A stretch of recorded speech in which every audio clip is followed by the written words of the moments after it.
Hello mga ka-SCIS! Lumabas na nga ang official trailer ng movie na Hello Love Again na pinagtatambalan nila Catherine Bernardo at Alden Richard. At sa ilang oras pa lang mula nang inilabas ito ng Star Cinema ay nag-trending agad ito. Halatang nakasubaybay talaga ang marami sa social media. Ang Star Cinema ay may followers na 1.3 million sa kanilang IG account at 9.99 million naman sa kanilang YT. At sa ipinost nilang bilang ng views ng trailer ng HLA ay umaabot na ito ng 17 million views.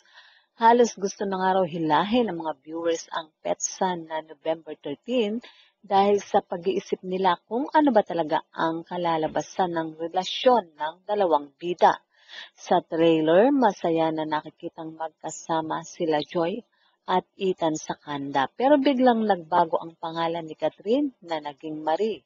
Tapos biglang may foreigner na lumitaw habang nasa airport. Iyon ba ay manliligaw o boyfriend na ni Joy nang magkita sila ni Ethan sa airport? At may isang eksenang humihingi ng second chance si Ethan. Pero sinagot siya ni Joy na I don't give second chances. Ang mga eksenang ito ang nagpapasabik lalo sa mga manonood at talagang gusto na nilang hatakin ang November 13. Samantala, ayon sa aming narinig, ay pressure daw na nararamdaman ang production team ng Hello Love Again dahil sa kinita ng Hello Love Goodbye. Ang unang tambalan ni Catherine at Alden. Siyempre, ang gusto nilang mangyari ay malampasan pa ito ng Hello Love Again. Ngayon, ang isa pang pressure sa kanila ay maungasan kaya ng Kat Den ang rewind ni Dingdong Dantes at Marian Rivera.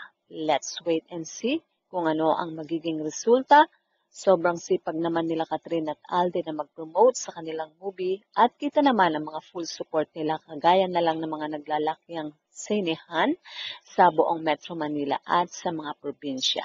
Well, mga ka-SCIS, yan nga po ang ating palitaan at kung inyong naibigan, put your comment down below at syempre, huwag kakalimutang mag-like, share, and subscribe.